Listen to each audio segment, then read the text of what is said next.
La teoría vygotskiana de los afectos ante el capitalismo emocional en la escuela por Alfonso André Bonome Manríquez. Alfonso André Bonome Manríquez es psicólogo educacional, doctorando en psicología en la Universidad Alberto Hurtado, Santiago, Chile. El autor agradece al programa doctoral de la Universidad Alberto Hurtado el financiamiento mediante una beca durante el primer año de sus estudios doctorales, y a la Agencia Nacional de Investigación y Desarrollo, ANID, del Gobierno de Chile, la beca de arancel y manutención para financiar actualmente sus estudios. Facultad de Psicología, Universidad Alberto Hurtado. Santiago de Chile. Resumen. En la actualidad han cobrado relevancia los discursos sobre la importancia de atender la dimensión emocional en la escuela. Sin embargo, la conceptualización de las emociones en la escuela no le permite a esta desempeñar su rol transformador, confundiendo el papel de docentes y establecimientos y cayendo en determinismos que conllevan a la estigmatización del estudiante o su entorno. El presente artículo tiene como objetivo, por un lado, problematizar sobre las conceptualizaciones vigentes acerca de las emociones y su desarrollo, tomando en cuenta una investigación previa. Luego, se propone la revisión teórica de los principales conceptos de L.S. Vygotsky para entender las emociones y su desarrollo. La tesis principal es que las emociones se desarrollan siguiendo la misma lógica que Vygotsky define para el resto de los procesos psíquicos superiores, y que urge una teoría de las emociones que permita dar respuesta a las necesidades y problemas que tiene hoy la escuela. Introducción. Las emociones impregnan actualmente gran parte de la vida social. En los últimos años ha emergido una creciente preocupación por entender cómo las emociones cumplen un rol importante en distintas áreas en las que el ser humano rinde en sociedad.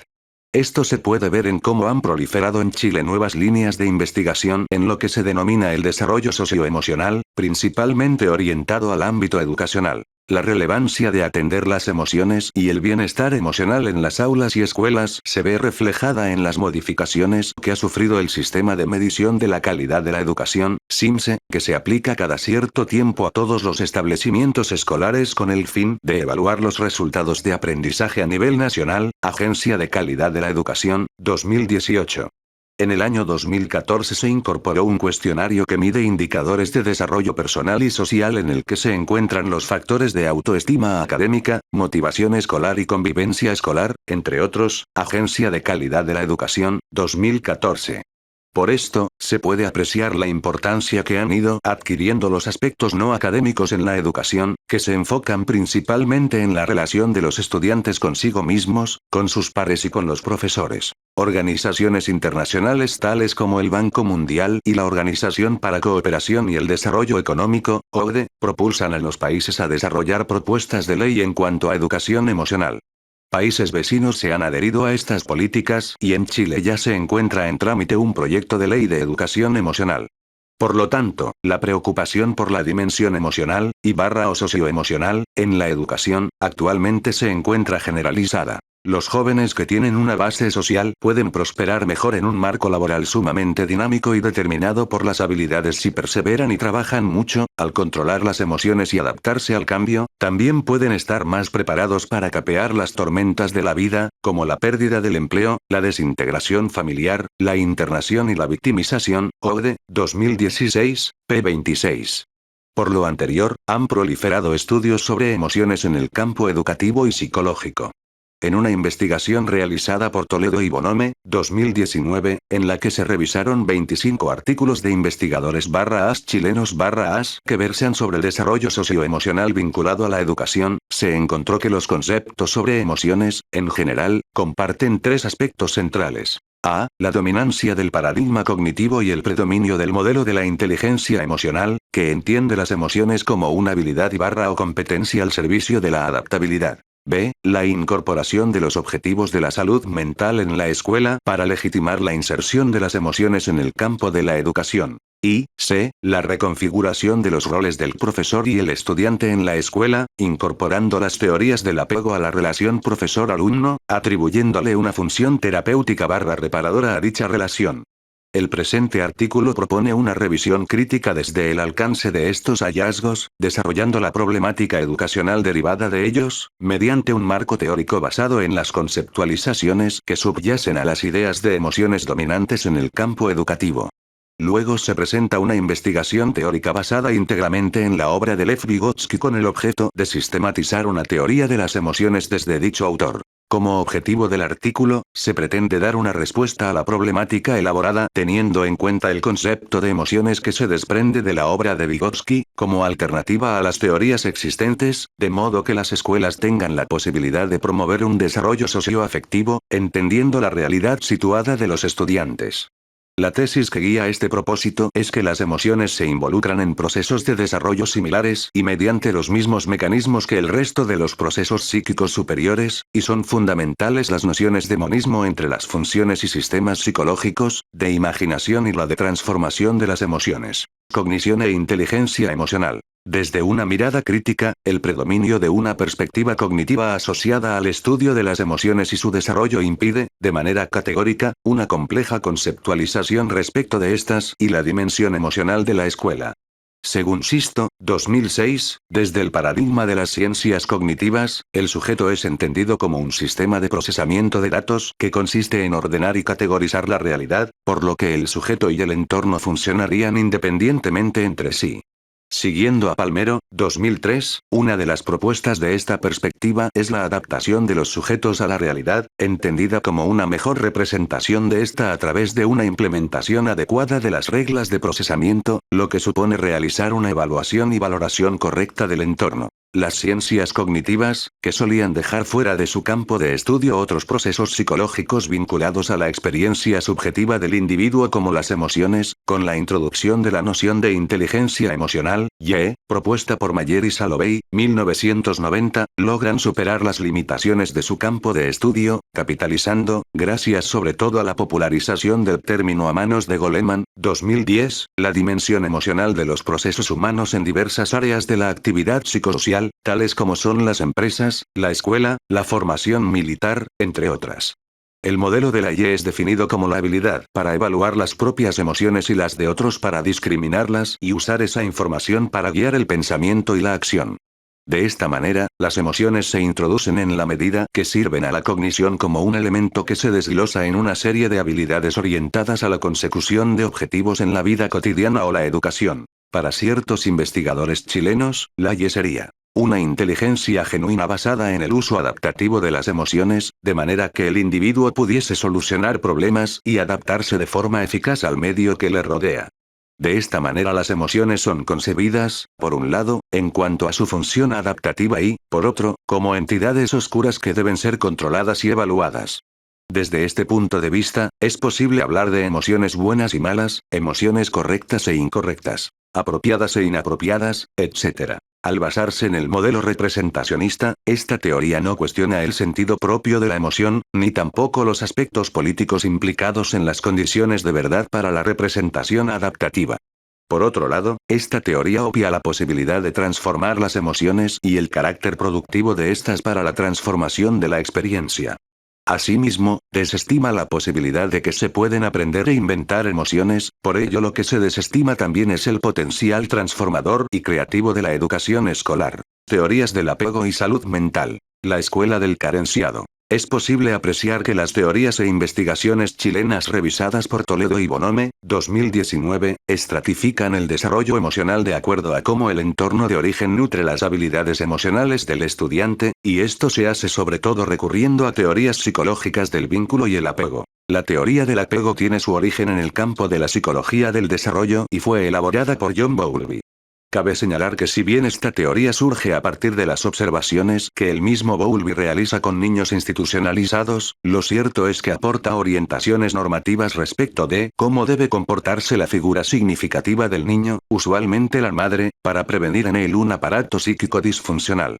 Desde estas perspectivas, la relación temprana madre-hijo es considerada como el período y espacio crucial para la configuración de los modos correctos de sentir y de actuar y asimismo, de representar correctamente la realidad para una adaptación óptima. Los problemas emocionales del niño pasan a ser parte de su dimensión patológica así como también de la de su entorno inmediato que es considerado peligroso. Las habilidades desglosadas de la inteligencia emocional del niño entonces, resultan de gran valor para la agenda política de un Estado que requiere sujetos autónomos y partícipes activos de la vida social, pero en última instancia sería el entorno inmediato, y para las teorías y estudios revisados, más precisamente el vínculo de apego madre-hijo, el que acarrea responsabilidad sobre los efectos indeseados de la sociedad. El estudiante es visto como carenciado, pero al ser esto producto de las carencias del ambiente, la patología es concebida como una condición, en su sentido individual. No solo el estudiante es un sujeto clínico, sino también el ambiente inmediato que lo rodea es visto como patológico. Desde las teorías de apego, lo que acontece de los vínculos primarios determina lo que el sujeto es y será, y las carencias de estas habilidades son tanto del sujeto como de su entorno. Gran parte de las publicaciones existentes hacen referencia a esta teoría para explicar la relación profesor-estudiante.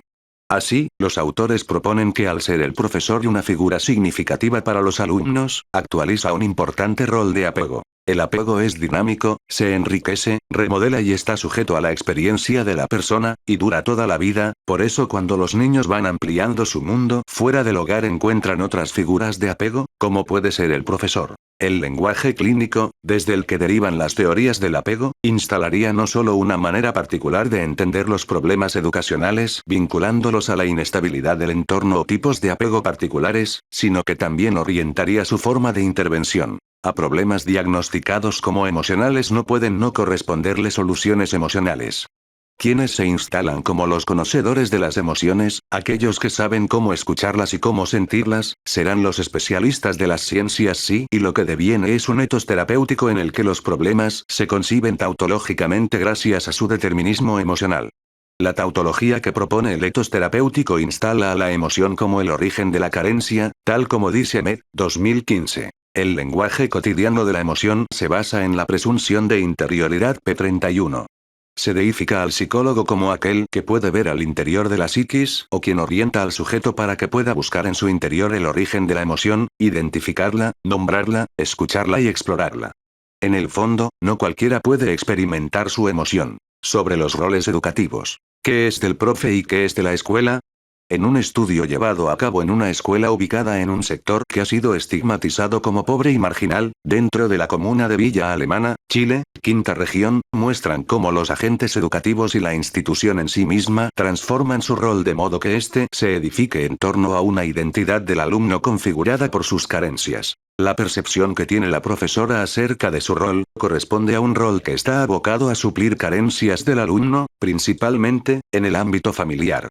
En este sentido, su rol representa un mundo maternal, asumiendo diversas responsabilidades extraescolares, en perjuicio de sus funciones pedagógicas. No solo los profesores se identifican con un rol materno, orientado a suplir las carencias afectivas de los estudiantes, sino también la escuela misma empieza a ser concebida como un hogar de acogida. El rol de la escuela no se orienta según su función educativa, sino según un rol institucional que busca compensar las necesidades sociales más urgentes de la población beneficiada.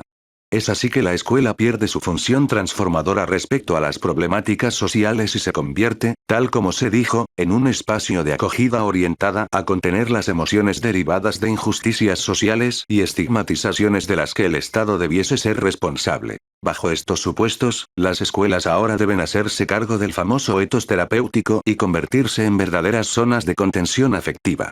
Así como el sujeto debe saber controlar y gestionar sus emociones, la escuela debe hacerse cargo de las dimensiones afectivas que le atañen, y además debe procurar el desarrollo y bienestar emocional y socioafectivo de los estudiantes y los partícipes en su interior. En cuanto a lo expuesto, la forma en que son entendidas y abordadas las emociones en la escuela está en gran medida permeada por las teorías que se encuentran a la base de su conceptualización. En síntesis, tal cual son entendidas las emociones, reproducen en la escuela un discurso representacionista y cognitivo, como también una estratificación de las competencias emocionales de los estudiantes de acuerdo a su sector y familia de origen, beneficiando la capitalización exitosa de las emociones por parte de los sectores dominantes de la sociedad. Esto, en última instancia, implica el impedimento de los establecimientos educativos de ejercer su rol transformador, terminando por reproducir la desigualdad social ya existente. Por todo lo anterior, hace falta una teoría de las emociones que permita transformar la experiencia educativa de modo coherente con los principios constructivistas, para que las escuelas tengan la posibilidad de promover un desarrollo socioafectivo en estrecha relación al desarrollo de conceptos, pero entendiendo la realidad situada histórico-cultural de los estudiantes. Como se dijo, el presente artículo propone el concepto de las emociones que se desprende de la obra de Vygotsky como una alternativa a las teorías existentes y que cumple con las características mencionadas. Para ello se requiere elaborar una reconstrucción del concepto de emociones presente en la obra de este autor, en coherencia con su sólida teoría de los procesos psicológicos. En primer lugar, se analizará la perspectiva vygotskiana como una perspectiva monista respecto al intelecto y la emoción. Vygotsky es crítico respecto a la tradición cartesiana que da pie a teorías centrípetas, periféricas y mecanicistas, y a teorías centrífugas, centralistas y espiritualistas, de las emociones. Estas perspectivas suponen una visión dualista entre cuerpo y mente. Luego se discutirá la relevancia del lenguaje como herramienta fundamental en el desarrollo ontogénico histórico-cultural humano y la configuración de sistemas psicológicos superiores. Se profundizará también los conceptos de sistemas psicológicos y el de transformación para entender el desarrollo de los diversos procesos psicológicos, incluyendo las emociones. El monismo vygotskiano. Vygotsky se apoya en la filosofía espinosiana para debatir el dualismo subyacente a las teorías mecanicistas y espiritualistas de las emociones en aquella época. Si bien no concibe el intelecto y las emociones como una misma función psicológica, no se puede explicar ni el intelecto ni las emociones de forma pura dentro de la vida y la experiencia de los sujetos. Para Vygotsky, Spinoza poseía una actitud genética correcta debido a que afirmaba que el hombre tiene poder sobre los afectos, que la razón puede alterar el orden y las conexiones de las emociones y hacer que concuerden con el orden y las conexiones dados en la razón p. 87. De acuerdo con esto, Vygotsky en su obra Teoría de las emociones. Estudio histórico-psicológico, desarrolla una profunda revisión acerca de las teorías clásicas y contemporáneas sobre de las emociones. Analiza la continuidad de las concepciones filosóficas epistémicas que se encuentran a la base del ejercicio científico de su época. Más precisamente, intenta realizar una crítica a la continuación de la concepción dual cartesiana entre las nociones mecanicistas y espirituales que se encuentran en la médula de las concepciones teóricas de entonces. Para nosotros, lo único que importa, al acabar el examen de la suerte de la teoría cartesiana de las pasiones en la psicología contemporánea, es mostrar que dicha teoría estaba polarizada por los principios contradictorios que encerraba y que se ha encarnado en las posiciones extremas, mecanicistas y espirituales, de la psicología contemporánea. Siendo más preciso, Vygotsky expuso la idea categórica de que las emociones entran en relación tanto con otras funciones específicas, como el pensamiento, por ejemplo, así como también con otros sistemas aún más complejos. Dichas relaciones permiten desarrollar un monismo funcional en el que las emociones no pueden operar de manera aislada. Vygotsky lo explica de la siguiente forma. Nuestros afectos actúan en un complicado sistema con nuestros conceptos y quien no sepa que los celos de una persona relacionada con los conceptos mahometanos de la fidelidad de la mujer son diferentes de los de otra relacionada con un sistema de conceptos opuestos sobre lo mismo, no comprende que ese sentimiento es histórico, que de hecho se altera en medios ideológicos y psicológicos distintos, a pesar de que en él queda indudablemente cierto radical biológico, en virtud del cual surge esta emoción. Ahora bien, la forma mediante la cual los afectos y el intelecto se ponen en relación debe ser analizada de acuerdo con cómo Vygotsky entiende el desarrollo sociohistórico de los seres humanos. El desarrollo histórico de los afectos o las emociones consiste fundamentalmente en que se alteran las conexiones iniciales, en que se han producido y surgen un nuevo orden y nuevas conexiones. Pues desde el punto de vista de Vygotsky, el desarrollo humano ontogenético deriva de las conexiones interfuncionales entre las distintas funciones psicológicas que son compartidas con otros homínidos. Lenguaje intelectual o pensamiento verbal. Piedra angular del psiquismo humano. En el capítulo 4 de Pensamiento y Lenguaje, Vygotsky argumenta que el pensamiento y el lenguaje serían dos funciones psicológicas distintas que siguen líneas de desarrollo diferentes, pero que en determinado momento convergen transformando así el propio pensamiento, siendo este momento el punto crucial para la emergencia y el desarrollo del pensamiento verbal puramente humano. Para Vygotsky, tanto el pensamiento como el lenguaje por sí solos no son funciones psicológicas propiamente humanas. por el contrario, argumenta apoyándose en variados ejemplos de experimentos anteriores que dichas funciones ya están presentes en otros animales, sobre todo en otros homínidos. La particularidad del humano es que, en cierto momento de su desarrollo ontogenético, estas funciones logran operar de manera indisoluble, emergiendo una especie particular de lenguaje, intelectual, o pensamiento, verbal. Desde entonces, este tipo pensamiento pasará a ser herramienta organizadora de la actividad psíquica del sujeto, capaz de posibilitar diversas conexiones funcionales. Ante esto, corresponde enfatizar que las funciones psicológicas no son las que se desarrollan unitaria e intrafuncionalmente, sino que lo que varía y se desarrolla son los nexos interfuncionales, de la estructura interfuncional. Surgen nuevos agrupamientos que responden al funcionamiento del sujeto, y que adquieren sentido, en el transcurso de su vida histórico-cultural. Por lo tanto, como dice Vygotsky, el pensamiento verbal no constituye una forma natural de comportamiento, sino una forma histórico-social, que debido a ello se distingue en lo fundamental por toda una serie de propiedades y regularidades específicas, que no pueden encontrarse en las formas naturales del pensamiento. Lo que facilita el tipo de pensamiento verbal, es el uso de signos socioculturales como herramienta, de modo que este nexo interfuncional entre el pensamiento y lenguaje sirve de base para la articulación de otros nuevos nexos entre funciones psicológicas. En la teoría vygotskiana, el signo como herramienta es de fundamental importancia, pues para Vygotsky el humano, a su vez, posee un sistema de actos que limita las formas de su conducta, pero amplía el radio de sus acciones, a diferencia de otros seres, gracias a la ayuda de herramientas. En este caso, el signo sería una herramienta orientada a ampliar el radio de las acciones del sujeto, en principio externo al niño, y partícipe de su vida social. El signo, al principio es siempre un medio de relación social, un medio de influencia sobre los demás y tan solo después se transforma en medio de influencia sobre sí mismo. Gracias a la necesidad por la utilización del signo como herramienta, necesidad que surge de la mediación externa y social, es que el sujeto transita a la confluencia entre pensamiento y lenguaje. Para Vygotsky un proceso externo es un proceso social y continuando su argumento, la historia del desarrollo cultural del hombre no coincide ni es producto de la biología ni de la evolución filogenética. La historia de estas confluencias entre los procesos psicológicos es la historia del dominio de la conducta del hombre mediante el uso de signos que le permiten transformarse a sí mismo y la naturaleza. En este sentido, cabe hablar del trazado cultural histórico que carga el desarrollo humano. Justamente la cultura es un producto de la vida social y de la actividad social del ser humano. Podríamos señalar, además, que el signo, que se halla fuera del organismo, al igual que la herramienta, está separado de la personalidad y sirve en su esencia al órgano social o al medio social. De acuerdo con esto, las formas superiores de comportamiento son el resultado de la historia cultural del niño o niña mediante el ejercicio de la actividad mediadora, que refiere al uso de signos, que en primera instancia le son externos. La génesis del signo tiene lugar en el gesto indicativo, al encuentro con el objeto, concibiéndose como un sistema primario de signos.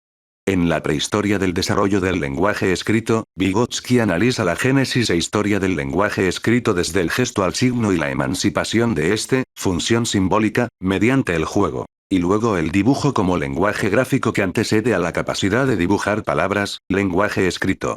La escritura, que generalmente se enseña en la escuela, tiene su génesis en las transformaciones culturales del uso del signo, en las que se establecen saltos cualitativos, en muchas ocasiones conflictivos, entre un estado anterior y otro. Cuando el niño se adentra a la cultura, no solo toma algo de ella, no solo asimila y se enriquece con lo que está fuera de él, sino que la propia cultura reelabora en profundidad la composición natural de su conducta y da una orientación completamente nueva a todo el curso de su desarrollo. Desde aquí el curso de la actividad práctica del sujeto es transformada gracias a la adquisición de una nueva herramienta capaz de organizar la conducta y prácticamente todos los componentes de su vida psíquica.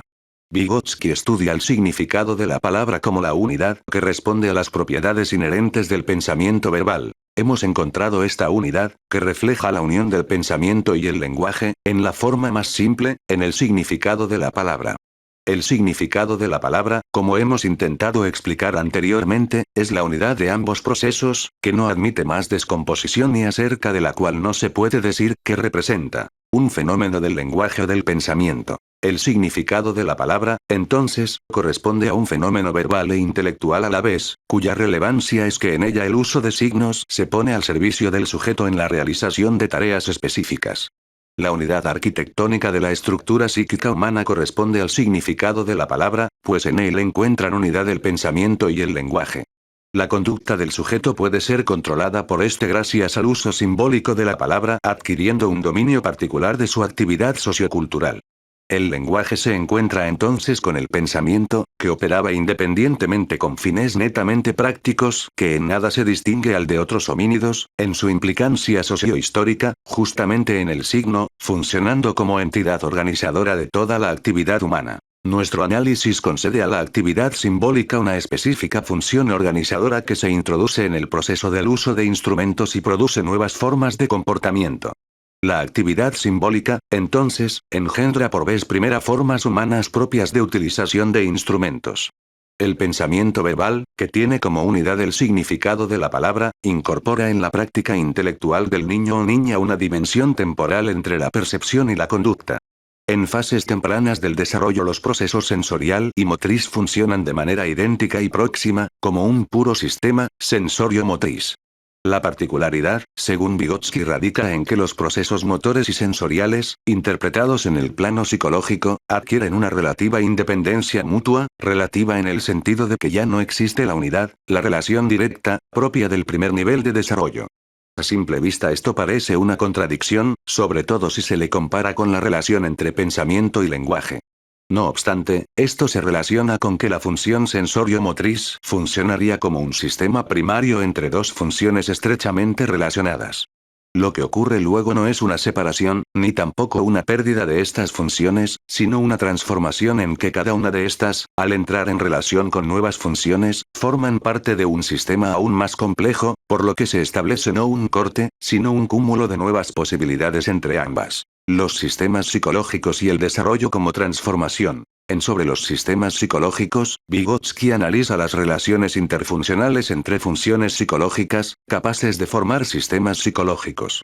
El sistema psicológico se entiende como un monismo funcional entre distintas funciones psicológicas como lo son la memoria, atención, pensamiento, lenguaje, percepción, emociones, motricidad, entre otras. De esta manera, las diferentes operaciones incorporan las otras funciones en mayor o menor grado, impidiendo aislar cada función a su componente orgánico. Uno de los ejemplos que Vygotsky en dicho texto analiza para mostrar el monismo funcional en el que actúan las funciones psicológicas, es justamente el de la percepción. El conocimiento del objeto resulta simultáneo a la percepción del mismo. Una vez aislada de la motricidad, la percepción no continúa desarrollándose intrafuncionalmente, sino que el desarrollo se da precisamente debido a que la percepción establece nuevas relaciones con otras funciones, entra en complicadas combinaciones con nuevas funciones y comienza a actuar conjuntamente con ellas como un sistema nuevo, que resulta bastante difícil de descomponer y cuya desintegración tan solo puede observarse en patología. Así, la constitución de sistemas psicológicos no implica una mera colaboración entre funciones, sino la capacidad de transformación mutua. El hecho de que uno piense verbalmente no solo implica una transformación tanto del lenguaje como del pensamiento como funciones, y, como se expresa en la cita anterior, prácticamente una forma superior e irreversible de pensamiento verbal. A su vez, esta nueva forma de pensamiento es capaz de transformar y ser transformada por otras funciones de modo que los sistemas psicológicos son producto de estas transformaciones. Ahora bien, la unidad estructural que permite la articulación entre funciones es el pensamiento verbal a través del uso del signo social externo. El motor de aquella transformación se encuentra en la actividad social y el encuentro con otros quienes incitan y dan valor al uso del signo. Y el fin último de estas transformaciones se relaciona con la idea de aumentar la capacidad de acción del sujeto orientada al dominio de la realidad y los objetos externos. Los procesos psíquicos superiores transitan procesos evolutivos similares a las transformaciones que le anteceden, pero que solo pueden tener lugar en la vida sociohistórica.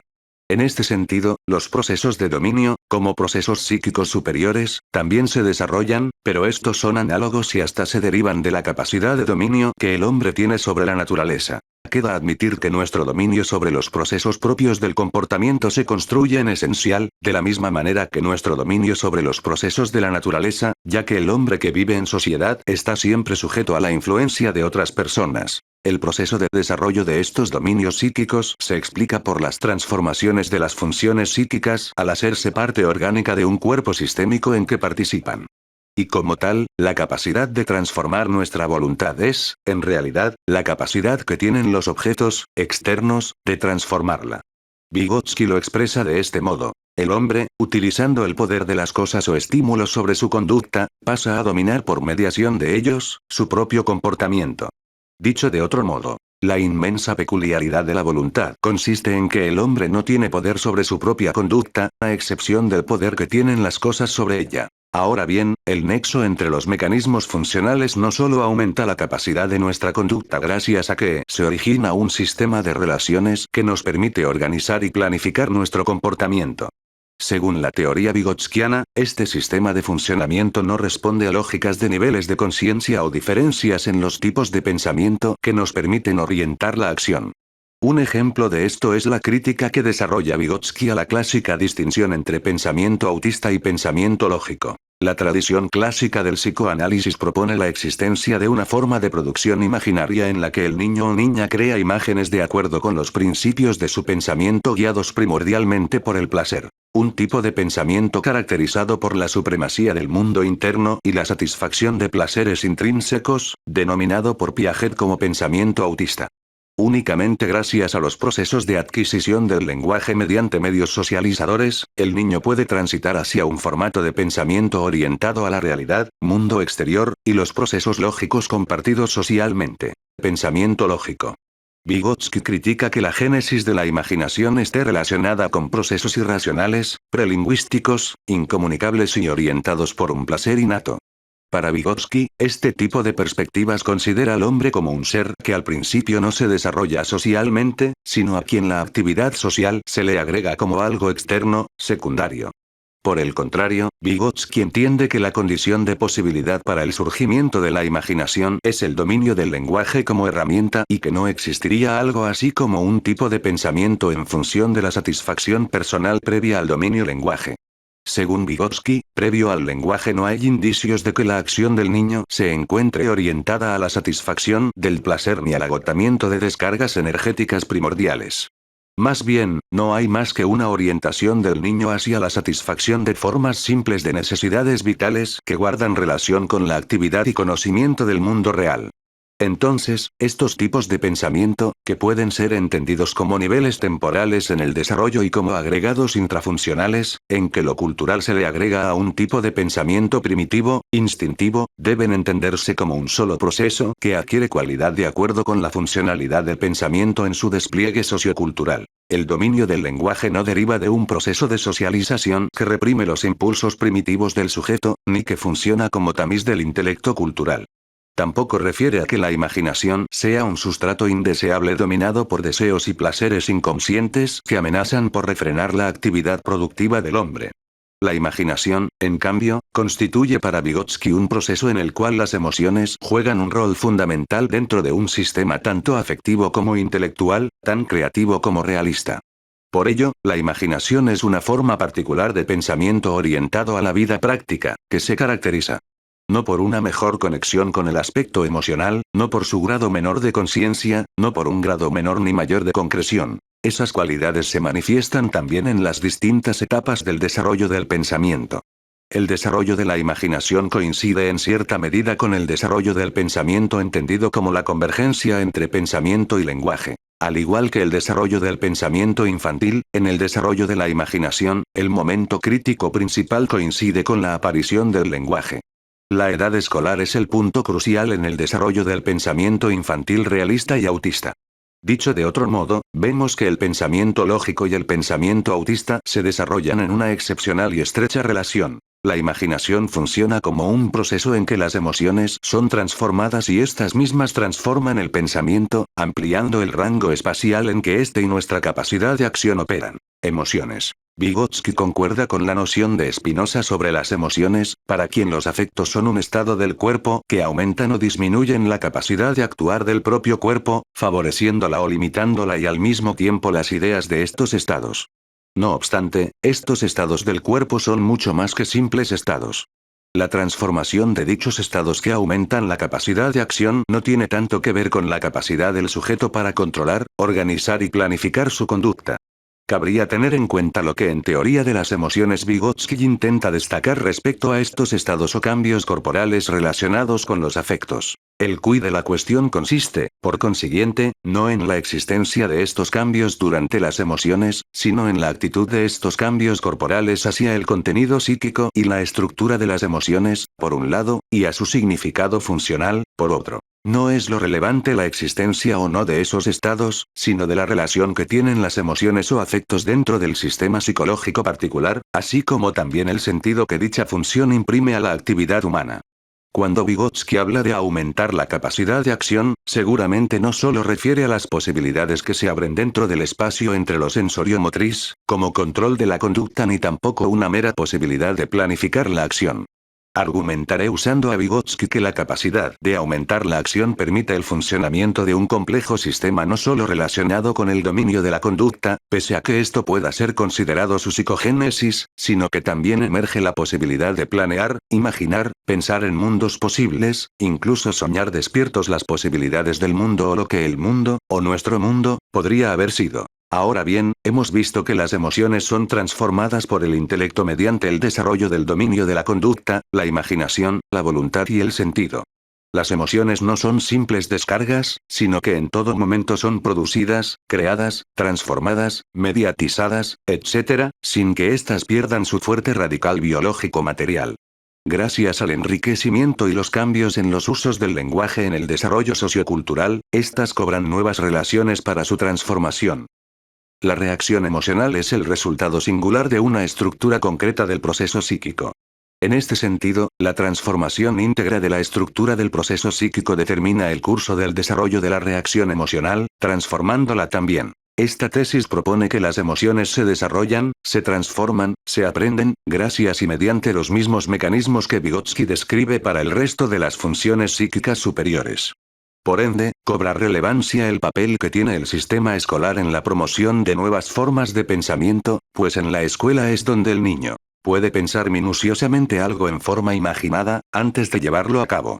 Eso constituye indudablemente la base de que precisamente durante la edad escolar se establezcan las formas primarias de la capacidad de soñar en el sentido propio de la palabra, es decir, la posibilidad y la facultad de entregarse más o menos conscientemente a determinadas lucubraciones mentales, independientemente de la función relacionada con el pensamiento realista. El proceso mediante el cual se produce el desarrollo cultural no es un proceso lineal, sino un proceso interrumpido, lleno de contradicciones y conflictos en el que se yuxtaponen, oponen, imbrican los procesos orgánicos y culturales.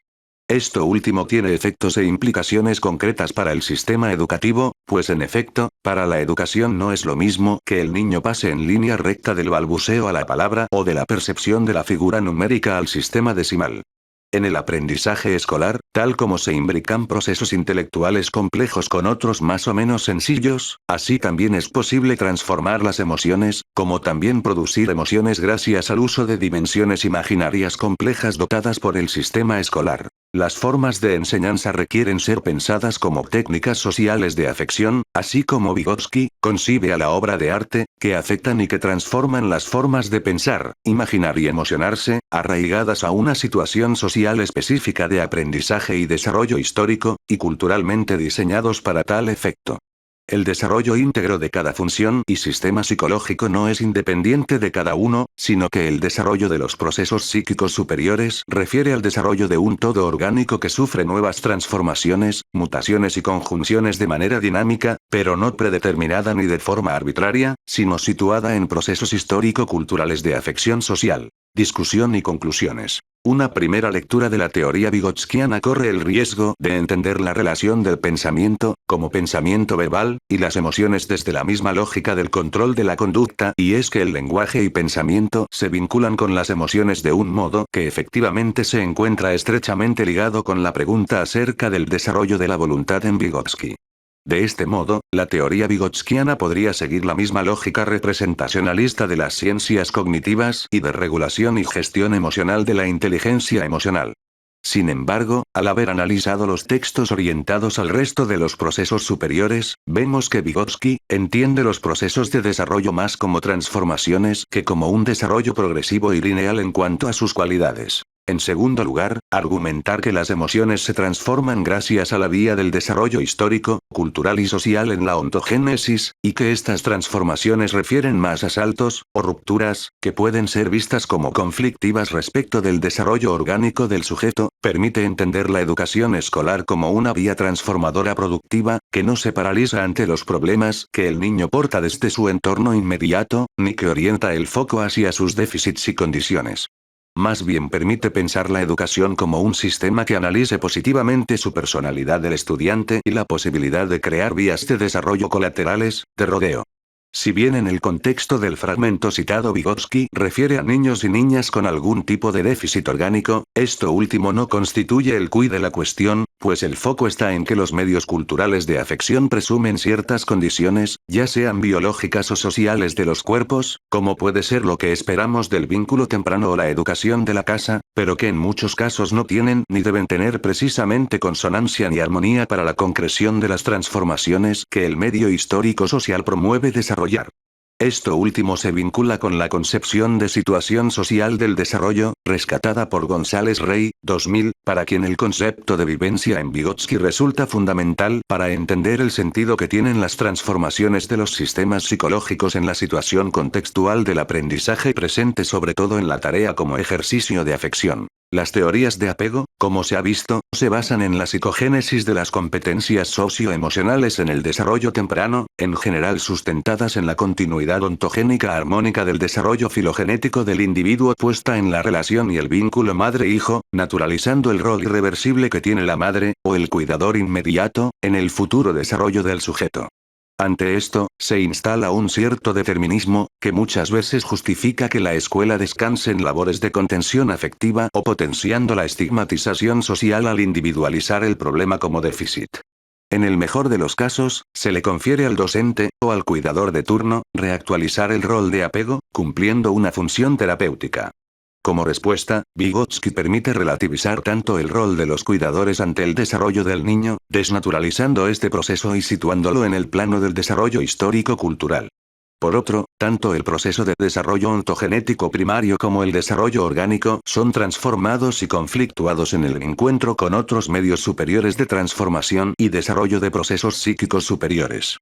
Por ende, la escuela no requiere ser pensada en cuanto a su rol de continuidad de los procesos tempranos, así como tampoco requiere asumir las competencias sociales provenientes del hogar, las que en última instancia el Estado debiera, si es así, hacerse responsable.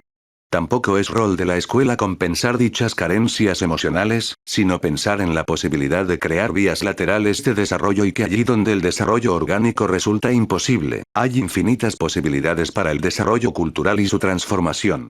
Y esto pues, porque para Vygotsky la personalidad no representa una entidad intrapsíquica sustancializada, sino un sistema complejo e integrador de la vida psíquica individual, que participa en el sentido que las experiencias tienen para el sujeto. Por ende, conjeturar que los problemas de desarrollo de los estudiantes derivan de carencias emocionales fundamentales para la constitución de una personalidad específica y substancial, resulta al menos problemático desde un punto de vista vygotskiano, sin siquiera mencionar que subestima el potencial transformador de la escuela y los medios de educación, formales o no, de la sociedad. Por último, el desarrollo de las emociones no puede ser pensado de forma independiente del desarrollo de otros procesos psíquicos superiores. El análisis que se realizó acerca del monismo vygotskiano y el rol de la imaginación resultan cruciales. Existen autores que proponen la estrecha relación entre la imaginación y la adquisición de conceptos en los procesos argumentativos en contextos de aprendizaje escolar. Esto permite extrapolar cómo nuevas experiencias de habla o razonamiento son transformadoras también para las emociones, a la vez que implican afectos en tales formas de razonamiento y habla. El desarrollo, entendido como la transformación de las emociones, puede ser movilizado mediante procesos de aprendizaje que no requieren hacer referencia a unidades metafísicas internas e individuales del sujeto, ni requiere remitir a estados previos al desarrollo del lenguaje. Cabe más bien pensar en cómo nuestros sistemas culturales de enseñanza, específicamente la escuela, es capaz de transformar las formas de pensar y sentir, afectar y aumentar la capacidad de acción de los estudiantes. Aún queda como desafío conceptualizar los medios de afección de las emociones. teórica y empíricamente faltan por analizar las dimensiones estéticas del aprendizaje vinculadas a la transformación de las emociones y las formas particulares de pensamiento que las aulas provocan. Por ende, resultaría relevante estudiar las herramientas efectivas que permiten tanto el desarrollo socioafectivo como la adquisición de conceptos en las aulas, delimitando los roles tanto de los actores educativos, como de la institución misma respecto a sus responsabilidades en la formación de ciudadanos capaces de participar democráticamente. Finalmente, no da lo mismo el concepto de emociones que se encuentra a la base de las teorías y propuestas educacionales. La psicología es una gran responsable de las confusas implicancias analizadas que impiden el desarrollo adecuado del potencial transformador de la escuela. La teoría de Vygotsky parece entregar mejores luces y abrir camino a estrategias eficaces y responsables, ética y políticamente hablando, al incorporar la dimensión emocional dentro del campo educativo.